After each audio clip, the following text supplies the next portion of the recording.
Morning. So I'm gonna show you real quick techniques I use for filling in gaps when I assemble my resin models.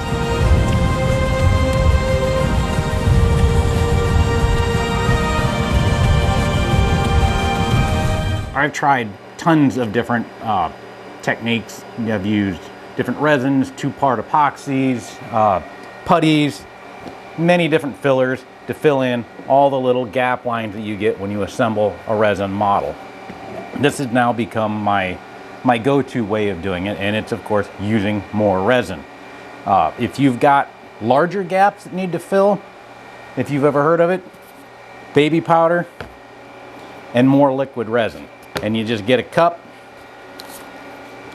dump your resin in here, and then start putting baby powder in. And depending on how thick you want it, you can make this into a fairly thick sludge that you can then use a small spatula. I usually use silicone molding tools to take and squeeze it into the gaps, fill it off, and then get a UV light, and that will cure that paste. Now that only is useful if you've got a really distorted model and you're trying to build up a section.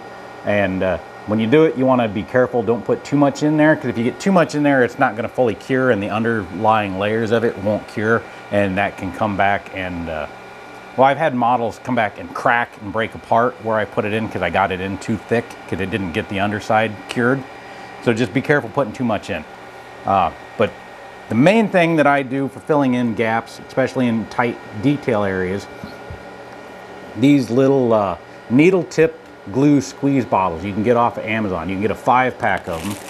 There's for $7, and they've got the tiny little glue applicator that goes on there. You just take whatever liquid resin you happen to have on hand, put it in the bottle. Now what I do also is I wrap the bottle I'm using in some sort of tape. I use Scott's Blue painter's tape. You want to use something that's going to block out light. Don't wrap it in like clear packing tape and then be surprised when your resin hardens in the bottle, because you need to block light. Even if you're in an enclosed basement somewhere where daylight isn't going to get in, where I've got windows here, so I've got to protect against that. You'll set your bottle down, you'll grab your light, and you'll accidentally shine it on your bottle, and you'll ruin your bottle. So make sure you wrap it up with tape. And then before you use it, because resin separates, make sure you shake the shit out of it. Otherwise, it probably won't cure like it's supposed to. So like a bottle of paint, make sure you get it shook up really well. What I like about these tiny little applicators is you can just get right down inside where your detail line is, and without risk of getting it all over your model. Where before, when I was using putties and that, you're just kind of shoving it in there and it makes a mess, and it drastically increases the amount of cleanup time you have to do.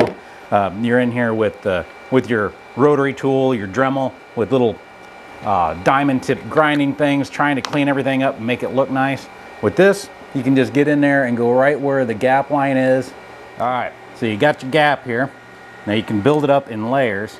So you get in here and just squirt a small amount in there, and it's going to go down inside. Grab your UV light. That's cured in there. Now you've got a little bit of a dam. Build it up a little bit more. About 10 seconds or so, and it's cured.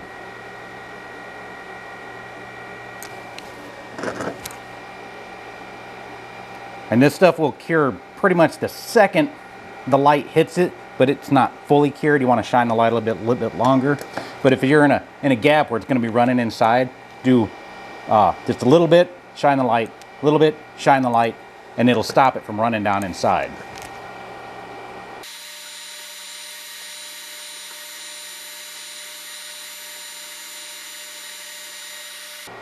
Oh, and I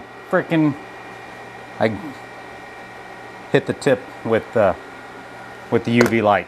So now I got to clean the tip out. But that's all there is to doing this. And since you're going really quick, after you make it up so far, just sit here and hold the light on it until it's good and cured. It only takes 10, 15, 20 seconds. If you want, you can throw it in your curing machine over there, wherever you.